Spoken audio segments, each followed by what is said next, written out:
Hi guys, it's the Island Girl and I'm back with another one for you today. And today I'm checking out why British advanced before other European nations. So we're going to get right into this one. When you stop to think about it though, guys, the British Empire was the most powerful empire in the world.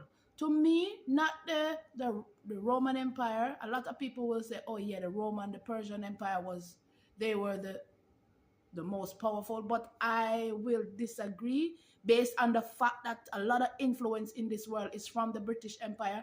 And look, we can pinpoint so many things. The English language, a lot of countries, even the US here was created by the British Empire. So we can pretty much say that the British Empire was the most powerful empire.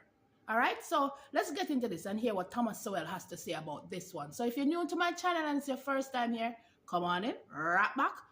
Just put a smile on your face and enjoy. To all my regular, schmegler, day one, sweetie pie, sweetie pools, you all know what to do. Come on in, right back. Let's get into this video because I know I'm going to learn something new today. Here we go now. All right, it said why Britain became so powerful.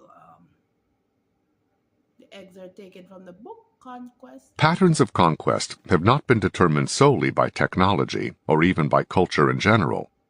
Geography, including disease environments, has played a major role in the history of conquest, as it has in the history of cultural evolution in general.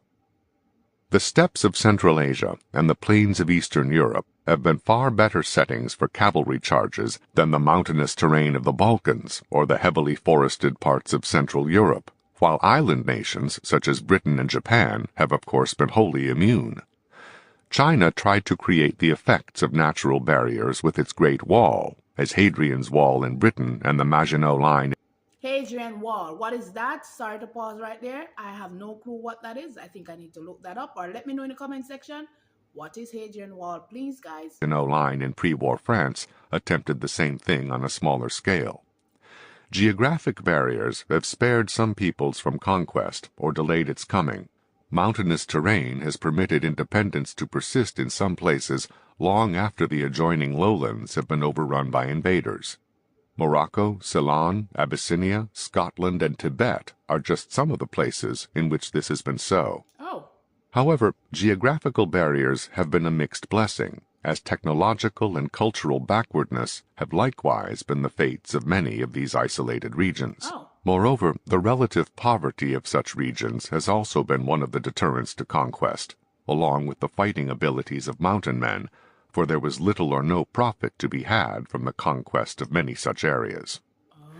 Differential resistance to one another's diseases, which played a key role in the conquest of the Western Hemisphere, retarded the conquest of Africa until much later in history, because it was the indigenous peoples who succumbed to new, mixed disease environments in the Americas, while it was the Europeans who were fatally vulnerable to the diseases of tropical Africa until quinine and other modern medical and public health measures made it possible for them to survive amid the tropical diseases that flourished south of the Sahara.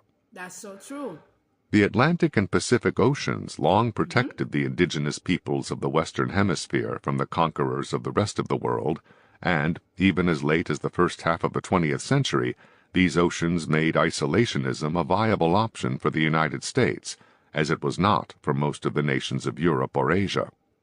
However, smaller bodies of water may facilitate rather than impede military attacks, for huge differences between the high cost of land transport and the low cost of water transport can be as important militarily as it has been economically.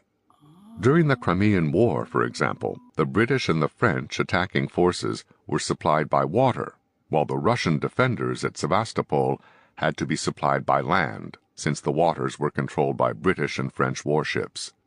Even with approximately 125,000 peasant carts requisitioned to supply the defenders from their own adjacent homeland, their limited supplies of ammunition did not permit them to reply in kind to the barrages fired at them from the sea.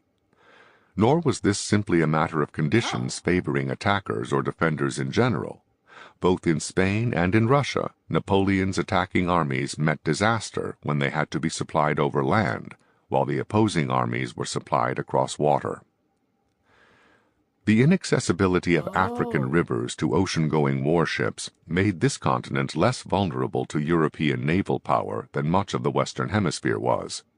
The Dutch, for example, could send ocean-going vessels more than 100 miles up the Hudson River to establish an outpost at what would later become the city of Albany. No river in Africa was that accessible, whether due to insufficient water levels or, more commonly, sandbars, cascades, and waterfalls. The shallow coastal waters in many Oh. parts of sub-Saharan Africa meant that large European warships could often not get close enough to the shore in many places, necessitating the loading of European troops into smaller boats, which could in many places be effectively opposed by Africans in similar-sized boats, particularly in the early centuries before European firearms had developed the accuracy and speed of firing that they would have in later eras. The history of the Ah. British people, like the history of other peoples around the world, illustrates the enormous importance of human capital, whether in the form of specific skills, general education, or traditions and laws that facilitate both economic development and the development of free institutions. The many centuries that it took for the British to rise from cultural and economic backwardness to the forefront of world civilization in technology and political dominance suggests something of the difficulty of acquiring the necessary human capital. The vital role played in this process by numerous other peoples who came to the British Isles, whether as conquerors, immigrants, or refugees, also suggests how important cultural diffusion is. The Romans, the Normans, the Jews, the Lombards, and the Huguenots all contributed in important ways at different historical junctures to what would ultimately become a British achievement. The geography of the British Isles also Wow. played an important role, not in determining what people would do, but in determining the boundaries of what was possible.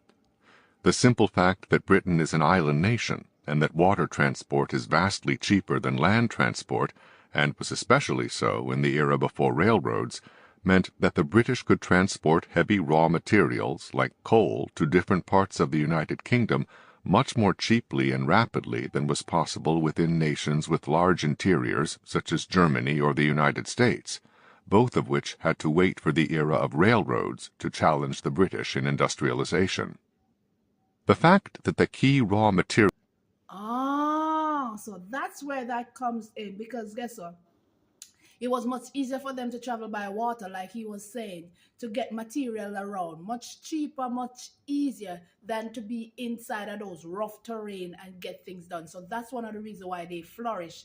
Not only that, when you think about that, now you can say that is the reason why they have so much little water canals in between. So to make life easier. I'm assuming that's why that came about because if you notice so many water canals inside of Britain. Not to mention France was the same way. So everything was easier accessible with the fact that those waterways were there to get trading done easier, cheaper, and more and properly instead of the railroads and the rough terrain to get things across.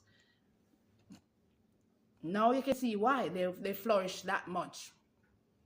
Let's continue, The guys. fact that the key raw materials of the industrial age, iron ore and coal, were located very near each other and also near navigable waterways in Britain, again gave the British decisive early advantages over countries like Germany and the United States, as well as permanent advantages over regions of the world where such natural resources do not exist at all and Oh, cannot be imported at any feasible economic cost. there you go. Significantly, Japan, one of the few countries that was later able to rise to the industrial forefront without such natural resources, is an island like Britain, and Oh, no part of Japan is more than 70 miles from the sea, so imported raw materials could be brought in economically, as would be virtually impossible in the Balkans or in much of sub-Saharan Africa, for example, due to more formidable geographical barriers in these places. ah, Geographical advantages and cultural imports have permitted more to be accomplished within the British Isles than in many other parts of the world, but ultimately it was the British themselves who had to accomplish it. That they did so has had enormous consequences, not only for the inhabitants of the United Kingdom or even for past and present members of the British Empire or Commonwealths, but for the entire world. The highly Oh. varying degrees to which different segments of the British population acquired the necessary human capital demonstrates that the opportunity alone is not sufficient for economic or other accomplishments. Oh. Nor was it simply a matter of what the existing society permitted to different groups, for those same groups showed similar economic and social patterns when transplanted to other societies in North America or in Australia and New Zealand. Okay. British law and its traditions of impartiality made London a magnet for the capital of the world, enabling Britain to industrialize with other people's capital as well as its own.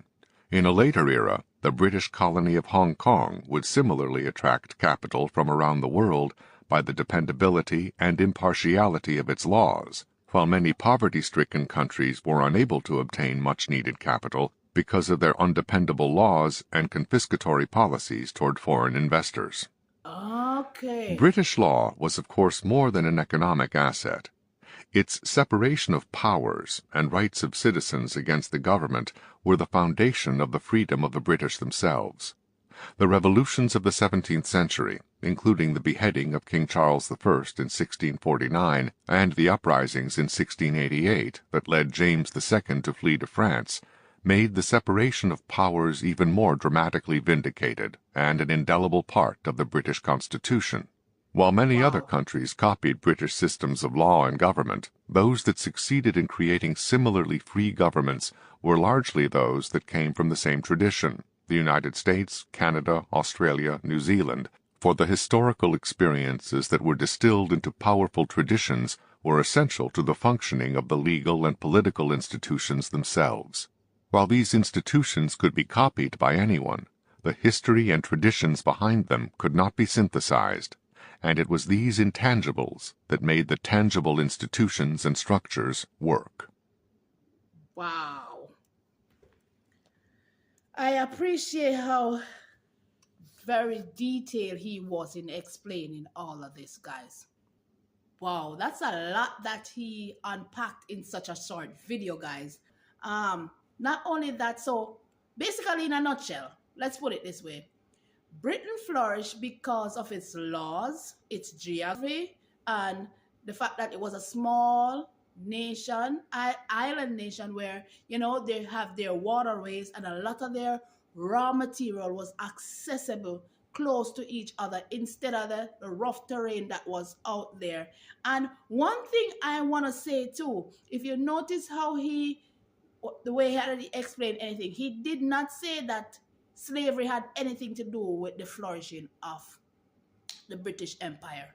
That's one thing I really noticed there. It had nothing to do with that. Like I said, the raw material that they have was in close proximity. That's where I would assume that all these water canal come about, for the transportation of goods, and because the terrains were so rough, they didn't have trains, so the water make life easy, cheaper, and thus the British Empire became one of the most powerful empire in the world. And you can see why they would advance ahead of other European country because of that.